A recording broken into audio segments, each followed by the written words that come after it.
Greetings, shredders. In my years of teaching the guitar, one question is asked more than any other, and it's how do I learn to create good guitar solos? And my answer to my students is always the same. Learn the licks of your favorite players. Now, I'm strictly referring to minor pentatonic scales at the moment, so make sure you've got your minor pentatonic scale shapes under your belt before going any further.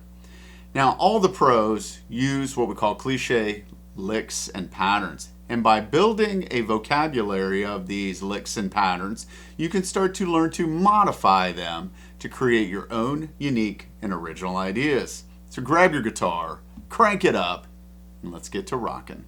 Now, the examples today, like my other Cliché Pentatonic Licks videos, are going to be in the key of E minor. They're going to be in box shape number 1 in the 12th position. At the end, I'll show you how I built a guitar solo using only these 5 licks over a rock and blues track. So this first lick is probably the most complicated out of all the 5 today, so hopefully my fingers cooperate.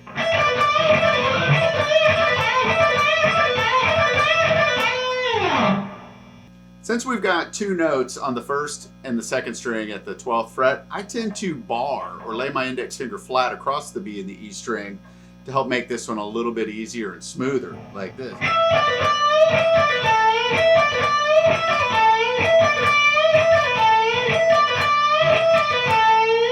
Like that. So definitely take your time, gradually increase the tempo on it as you get more comfortable with it.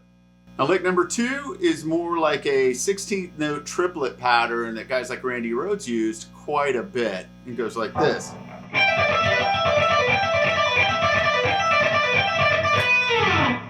I love that little lick right there. I'll throw that in so many different spots in a guitar solo. Here it is again, a little bit slower.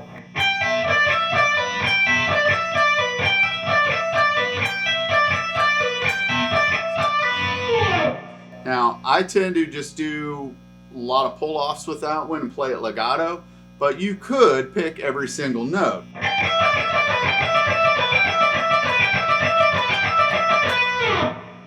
It's up to you.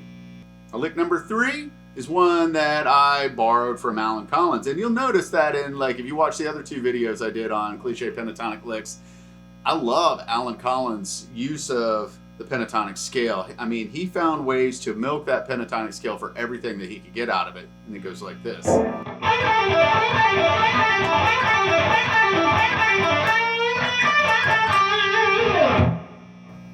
Once again, a little bit slower.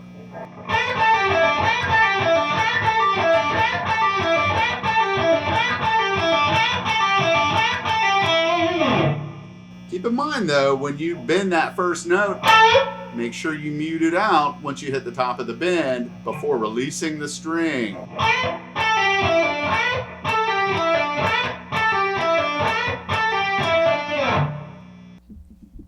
Hey, now would be a good time to hit the subscribe button if you're not already a subscriber. Now, lick number 4 steps outside of box number 1 by 1 note, and you're going to reach up with your pinky to the 17th fret on the B string like this.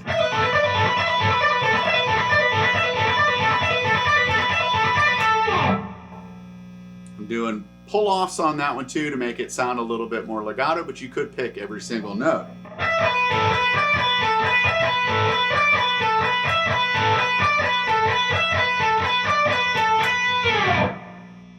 Lick number 5 is a descending sequence that utilizes 6 notes at a time. And guys like Eric Johnson and Joe Bonamassa, as well as others, have been using this little trick for years.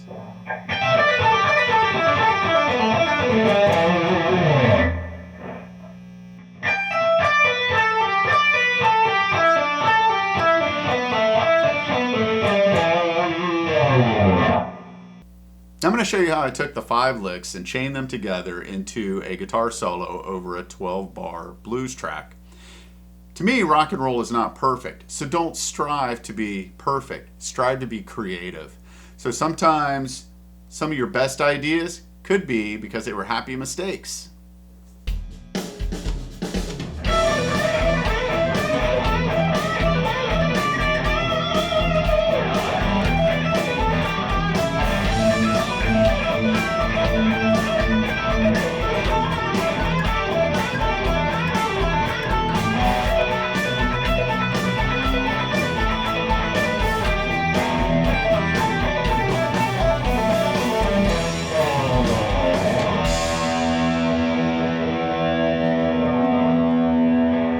Let me know what you thought about these 5 cliche pentatonic licks. If you've got licks that you'd like to see me cover in future videos, drop them in the comments down below. If you like the video, give me a thumbs up. If you haven't already done so, hit that subscribe button down there for me. And until next time, keep rocking on.